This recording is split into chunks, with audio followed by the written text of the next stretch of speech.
I think that, you spend the oddest times choreographing. For me, it could be in the kitchen making a salad. It could be driving to work. It could be in between office meetings or something. Just catch as catch can.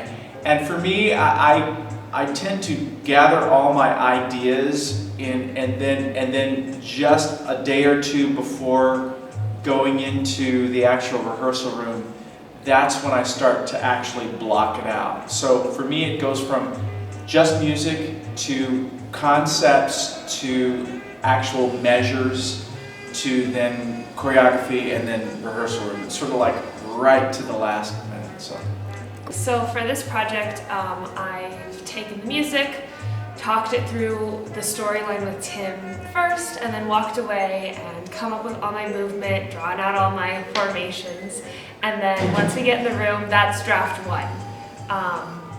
And if there's spots where I have a question or I really want it to be generated from that character, I leave that open to the actor and tell them, this is what we need, let me see what you can do. And we play with that for a while, it's not set for a few weeks. And then just building upon that first draft, listening to Lara and Tim and everyone's voices in the room and figuring out where that final piece is gonna end up.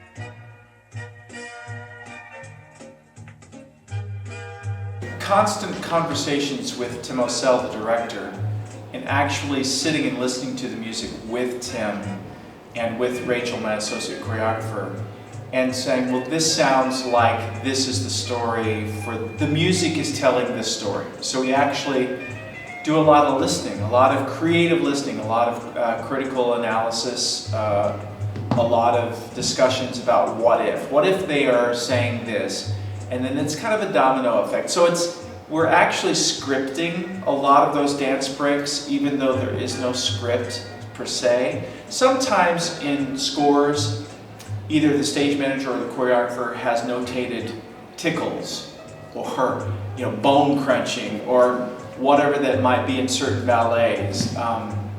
And this score actually has some of those notes from the original Bob Fosse choreography. So we take our cues from that, and then sometimes we create our own versions of it. So. A dance break to me is the story continues. The story doesn't stop when those lyrics stop. The story goes through the dance break. So as the choreographer, my job is to create more story purely through dance movement, which is the part I really love the most, is expressing this narrative, this clear-cut story through dancing.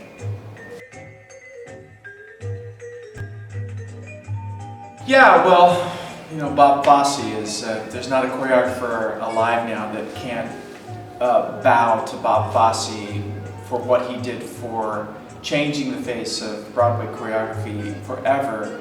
One of the main things he did was he made the movement androgynous, so that the females were dancing like men and the women and the men were dancing more sensual like women.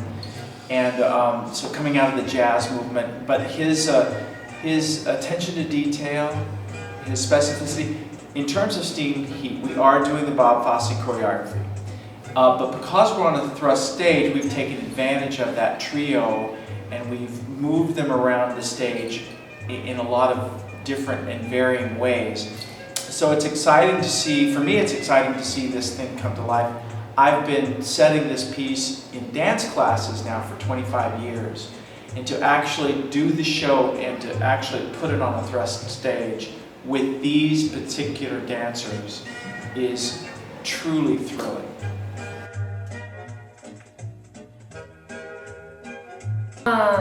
My favorite number. I love all the numbers, but I do have a big personal connection to Once a Year Day, and that's because my sophomore year of high school, it was the very first number that I ever really got to choreograph in a musical. And so it totally sparked my love of choreography, and then to do it again now as a senior in college is a very full circle experience for me. So because of that personal connection, that is my piece.